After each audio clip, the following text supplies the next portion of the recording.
profeta Elias, grande homem do Antigo Testamento, que significa Javé é Deus. Ele, num momento muito crítico no Reino do Norte, enfrenta, de certo modo, aqueles que não davam tanta importância aos acontecimentos, principalmente quando se tratava dos pobres. Ele, grande personagem, a sua primeira mensagem fala precisamente da seca e da fome que o povo terá que sofrer por causa da infidelidade. Ele até denuncia o rei Acabe. Depois, segue as instruções de Deus para fugir dali. Não é fugir das consequências, é para que o povo tomasse consciência de que precisavam de Deus e precisavam de homens de Deus para os ajudar. Vai para o outro lado do Jordão, lado da Fenícia, e ali os corvos o alimentavam. Ele era alimentado pelos corvos, porque não tinha palavra concreta como nós temos hoje. Hoje nós temos a palavra que nos alimenta. Mas parece que estamos fartos e saciados de outras coisas que esta palavra já não cabe, muitas vezes, na nossa mente e no nosso coração. Que aprendamos com Elias e peçamos ao Senhor que nos conceda fome e sede dele. Que saiamos também do nosso conforto para podermos ser aqueles e aquelas que aceitam a providência divina, assim como Elias fez. Porque Deus não abandona ninguém, principalmente aqueles e aquelas quando se encontram em situações críticas. Mas, para isso, é preciso que a pessoa tenha o coração aberto a Deus. E este mesmo Deus que o salmista canta: o nosso auxílio vem do Senhor que fez o céu e a terra. Deus é aquele que protege e aquele que vigia, e aquele que guarda, não dorme nem adormece, não engana nem é enganado e nem se deixa enganar. Deus é aquele que dá possibilidade para aqueles que nele põem confiança e têm-no como refúgio seguro. Em todos os momentos ele responde. E nós sabemos disso, pela história, pela palavra de Deus e possivelmente pela vida de alguns santos, ou se não todos os santos, sabemos da ação de Deus perante isso. Temos um grande, diria, código de conduta, ou não, mas também esta bem-aventurança, uma nova constituição do povo de Deus. Jesus dá felicidade a todos aqueles que o seguem e que o imitam, para entrar no reino dos céus que ele veio anunciar. É necessário viver uma nova maneira de agir, um novo modo de viver e de agir que não seja igual à dos fariseus. Que não sejamos cristãos a viver a vida como os fariseus. Que sejamos mesmo cristãos de vida, de obra, de palavra e ações. E ele fala das bem-aventuranças, está na montanha, repare, sobe e senta. Também nós precisamos subir para encontrar com o Senhor e sentar para o escutar. Só assim, quando descermos da montanha, as nossas ações terão algum fruto, terão algo que seja bom. Amanhã, a continuação desta passagem de perícope do Evangelho, onde perceber porque é descer. Quem são os puros, os pobres de coração, ou pobres de espírito? São aqueles que são honestos, piedosos, que vivem cheios de fé, que praticam a justiça, mesmo quando são oprimidos. Estão abertos a Deus. Os humildes, não esqueçamos que Jesus diz-nos: aprendei de mim que sou manso e humilde de coração. Aprendei de mim. A nossa aprendizagem deve ser com Jesus, a principal. E estes são aqueles que não usam violência, que não cultivam atitudes de apropriação. Procuram viver, mesmo que seja afastado, mas com humildade, e mostram no momento certo. os que choram são aqueles que sentem necessidade de algo, chorando pela sua miséria, pedindo apoio a Deus, porque Deus provê tudo. Estes também encontrarão a felicidade e a alegria em Deus, não nos homens. Fome e sede de justiça é sentir-se necessitado. Importa estar diante de Deus, diante da santidade, justiça porque Deus é justo, como quem sente fome e sede. Hoje temos fome e sede de quê? Da rede social? Das notícias? Da má língua? Temos fome e sede da palavra? Da boa amizade e boa convivência? Temos fome e sede da lei humana ou do amor de Deus que muitas vezes imploramos e não temos porque não vivemos, não mostramos por merecer? A misericórdia, aquele que perdoa, aquele que é semelhante a Deus, que compadece da humildade, da humanidade. Deus, que é aquele que compadece da humanidade pecadora. Nós compadecemos uns dos outros, e aquele que é capaz de compartilhar com o próximo na sua pobreza, na sua condição de pecador. Partilhamos com os pecadores hoje? O que é que fazemos com a palavra que escutamos, os exemplos que escutamos na Sagrada Eucaristia, quando cruzamos com os pecadores? Não seria um momento propício, não para atacá-los por causa do pecado, mas fazê-los entender que é a altura de mudar e pôr-se a caminho da conversão? Seria bom que tivéssemos esta ousadia. Os puros de coração é ser aquilo que a pessoa é chamada a ser, é viver o amor conforme o plano de Deus, é imitar a Deus no amor e é mergulhar-se em Deus. Puros de coração. Precisamos aprender com o coração de Jesus. Aprendei de mim que sou manso e humilde de coração. Ali encontraremos o alívio, o descanso, encontraremos tudo que necessitamos. Promover a paz, construir a paz. Como é que hoje a paz é construída? Entre os amigos ou entre aqueles que não se dão? O que é a paz? Já pensaram para refletir o que significa a paz?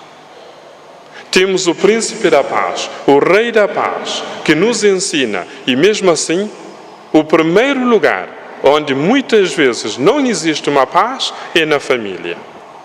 E a família cristã tem o dever de viver, promover, construir e anunciar a paz de Cristo. Terminamos sempre a missa. Ide em paz, o Senhor vos acompanhe. Ele nos acompanha. Onde é que deixamos aquela paz que o sacerdote nos dá indicações para ir em nome de Cristo? Será que fica ainda dentro da igreja ou levamos pelo caminho e deixamos esvanecer? É bom rever estas questões. É trabalhar na reconciliação entre as pessoas, entre a família, toda a sua realidade, levando a pessoa a ter uma boa relação com Deus como filhos, com o próximo como irmãos e com a natureza como Senhor. O Senhor no sentido de cuidar, preservar, não é danificar.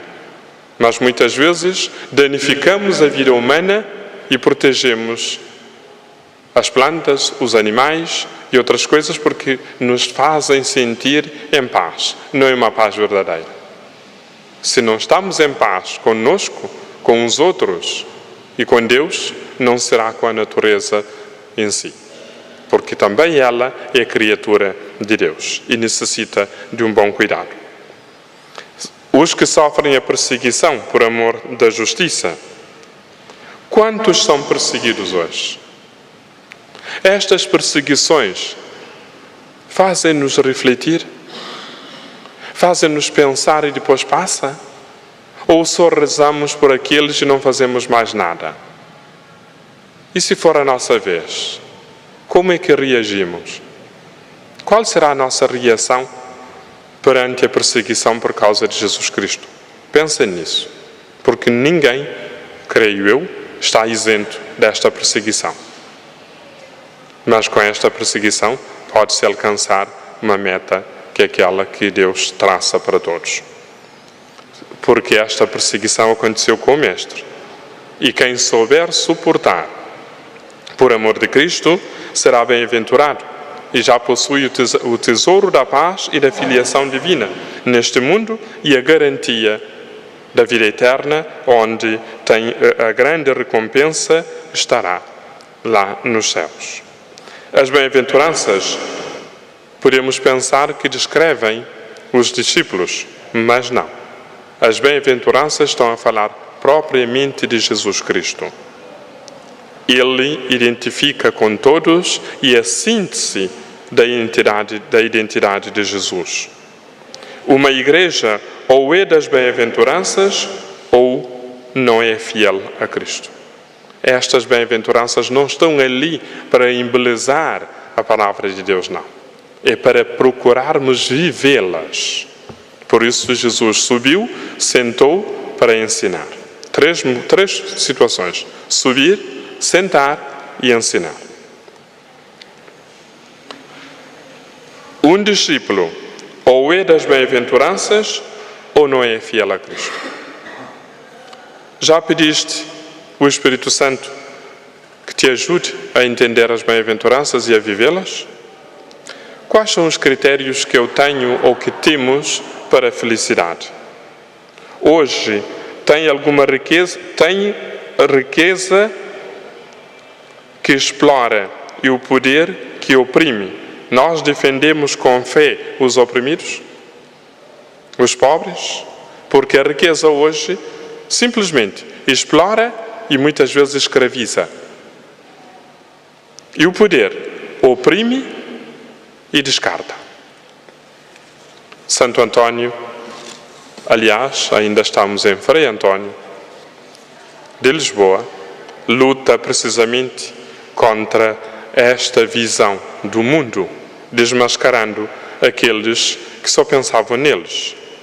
Contra a avareza, porque o tema aqui já é a avareza, fala o Frei Antônio, ele que assume as características como um profeta do seu tempo para denunciar os males sociais, defendendo os pobres.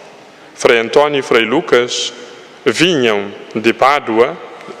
para Pádua porque passaram por Florença.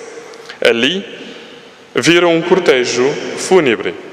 O caixão estava aberto. O morto era um famoso usuário e avarento da cidade. Isto faz-nos lembrar o avarento da Bíblia. Era riquíssimo. Ele nunca na vida tinha dado uma esmola sequer e chegou a colocar na prisão aqueles que eram pobres, que tinham dívidas, porque deviam. O único perfume que lhe fazia bem era o cheiro do dinheiro. Quantos temos nesta nossa sociedade? Quantos avarentos? Isto faz lembrar que quando os pobres até tiram um pouco para sobreviver, são chamados de ladrões e até vão para a cadeia. Aqueles que têm poder ou a riqueza nunca são chamados de ladrões, nada lhes acontece e ainda, para ser simpático com eles, dizem que fizeram desvios. Porque não são ladrões. E nós ficamos calados. Onde é que está a nossa missão da denúncia contra aqueles que oprimem, os que trabalham a vida toda e que trabalham com sinceridade? Já perto da igreja, os parentes vêm Frei Antônio e pedem que dirija algumas palavras ao finado. Até parece que ele ia levantar da cova, do caixão. Esperando, é claro, um sermão elogioso. Todos estavam ansiosos. Frei Antônio sobe a escadaria e profere palavras fortes contra a avareza. Entre outras coisas, ele diz: a avareza é uma fumaça escura que cega os olhos dos homens. O avarento é um pobre, porque o dinheiro que manda nele, é o dinheiro que manda nele. Não é um possuidor, mas um possuído. Julga sempre que tem pouco, por isso é o mais miserável dos infelizes. Muitos hoje, quanto mais têm, mais sobem em cima dos outros para ter. Acumula tesouros perecíveis, mas não tesouros eternos. Olha para a terra e não olha para o céu. O que é que o salmista nos diz? O meu auxílio vem do Senhor que fez o céu e a terra. Pôs-me na terra, mas é para olhar para lá. Não é para olhar para cá. O corpo fica, mas a alma não. Sua voz era sempre mais forte e poderosa na defesa dos pobres. Em Pádua proclamou. Quando chegou, porque ele estava aqui, até aqui estava em Florença. O homem não vale pelo que tem, nem pelo que faz, mas pelo que é diante de Deus. Isto é forte também. Perante os altíssimos títulos de nobreza, as roupas luxuosas, os colares, nada valem. Que sejamos como as aves do céu. Usuários são pessoas, muitos deles, pérfidas, como víboras. E ele diz a eles, vós não tendes coração dentro do peito. Vós o tendes cerrado nos vossos cofres. Onde é que está o nosso coração hoje? Frei António não fica apenas nas palavras, empenha-se concretamente em favor dos pobres. Estes, por necessidade, pedem dinheiro emprestado a juros altíssimos, que depois são duplicados e triplicados. Quem não consegue pagar passa o resto da vida na prisão e os filhos são reduzidos à miséria, devendo mendigar um pedaço de pão. É semelhante à época do profeta Elias, que depois tiveram fome e seca, e aí reconheceram o valor do profeta, da sua palavra, porque era mensageiro de Deus. Hoje precisamos também, possivelmente com urgência, para cairmos na realidade que nós dependemos de Deus, mas precisamos também sermos irmãos uns dos outros. Não suportando leis tão injustas, dirige-se aos poderosos de Pádua e consegue um estatuto que permite que esses prisioneiros possam ser livres ou libertos, ao mesmo tempo em que não pode ser preso quem oferecer sua propriedade em troca da dívida. Hoje perde-se a casa, perde-se tudo. E basta ter uma dívidazinha que já foi, já deu. Somos convidados pelo Frei António a evitarmos a avareza e proteger, aliás, e viver precisamente, ou praticar precisamente as obras que dão glória a Deus para o bem de todos. O santo nos ensina a seguir sem medo suas indicações que nos apontam para Jesus, que é o caminho, a verdade e a vida. Um compromisso a assumir. Indique qual é a bem-aventurança que precisas promover na tua vida ou viver com urgência. São todas elas, nenhuma delas ou algumas? Ou é indiferente? Falando em indiferente, convido-vos a evitar usar a palavra indiferença. Reflitam que é onde perceber que a indiferença não está muito longe, porque o in da inveja e de... que mais? A indiferença, a inveja e a ingratidão. 3 in. Nenhuma vale para a nossa saúde mental, nem para muito menos ainda para a nossa saúde espiritual.